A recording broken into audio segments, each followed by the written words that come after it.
ఓం నమో భగవతే వాసుదేవాయ.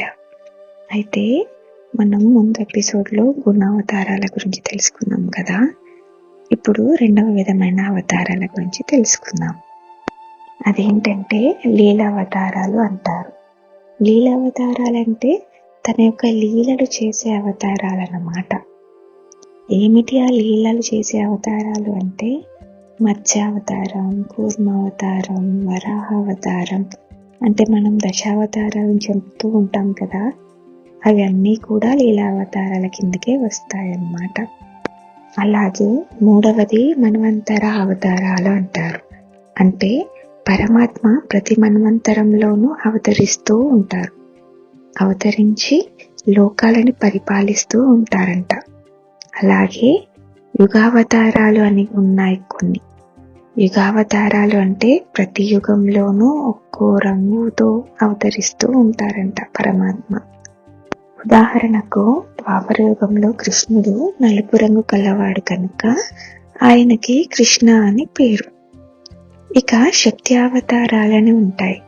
అవేంటి అంటే స్వయంగా పరమాత్మ పరిపూర్ణంగా రావనవసరం లేదు, కానీ తాను ఉంటే తప్ప కార్యం జరగదు. ఉదాహరణకు వ్యాసాయ విష్ణు రూపాయ అని అంటూ ఉంటాం కదా, ఆ వ్యాసుడు కూడా విష్ణు అవతారమే అన్నమాట.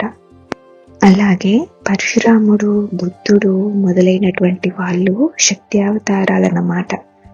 ఇలా పరమాత్మ అనేకమైన అవతారాలు ఎత్తుతూ ఉంటారయ్యా ఈ లోకంలో. ఆ అవతార కథలు అన్నిటినీ తెలియజేసేది ఈ శ్రీమద్ భాగవతం. ఇదంతా విన్న ఋషులు చాలా సంతోషించి సౌనకుడితో ఇలా అంటున్నారు, చాలా అద్భుతం అండి ఈ శ్రీమద్ భాగవతం అంటున్నారు, సాక్షాత్తు ఆ భగవంతుడి యొక్క చరిత్రలు అంటున్నారు, ఆ వ్యాస భగవానుడు రచించారు అంటున్నారు.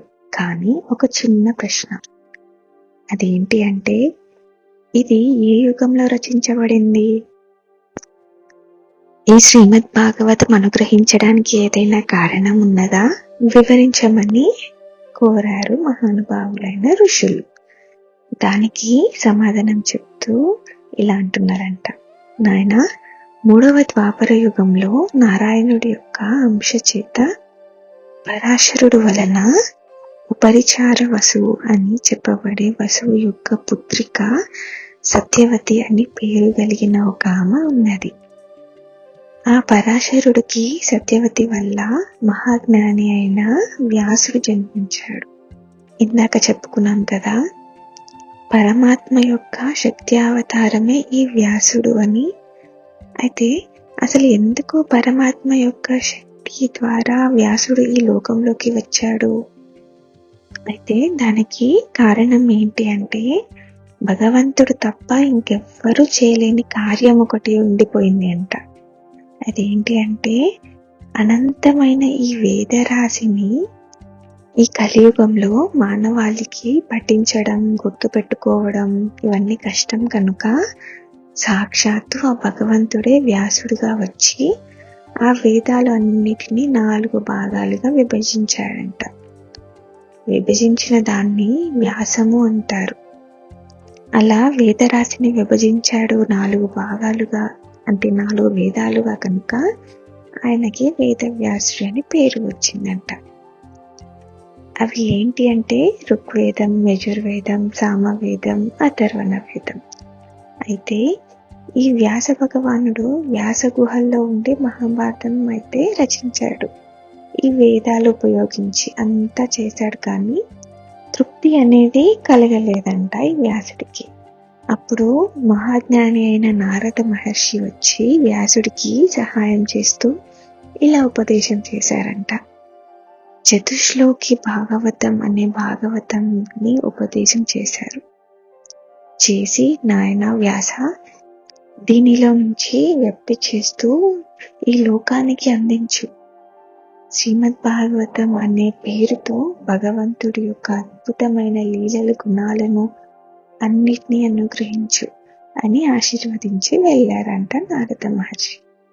అయితే వ్యాసుడు శమ్యాప్రాసం అనే ఆశ్రమంకి వెళ్ళి మరునాడు ఉదయం సరస్వతి నది తీరాన కూర్చుని శ్రీమద్ భాగవతం రచన చేశారు అని ఋషులకి సౌనకుడు వివరించాడంట. అందువల్ల లోకంలోని ఉత్తమమైన ధర్మం ఏదైతే ఉంది అంటే నారాయణుడి యొక్క అద్భుతమైన లీలలతో కూడిన గుణాలతో కూడిన కథ ఈ శ్రీమద్ భాగవతం ప్రసంగమే, ఈ శ్రీమద్ భాగవతం శ్రవణం చేయడమే. అంతకు మించిన ఉత్తమమైనటువంటి ధర్మం లేనే లేదు అన్నాడు సౌనకుడు. ఈ శ్రీమద్ భాగవతంని శ్రవణం చేస్తూ మొదటి స్కందంలో ఎలా వివరించారు అనేది మనం నెక్స్ట్ ఎపిసోడ్లో తెలుసుకుందాం. జై గోవింద.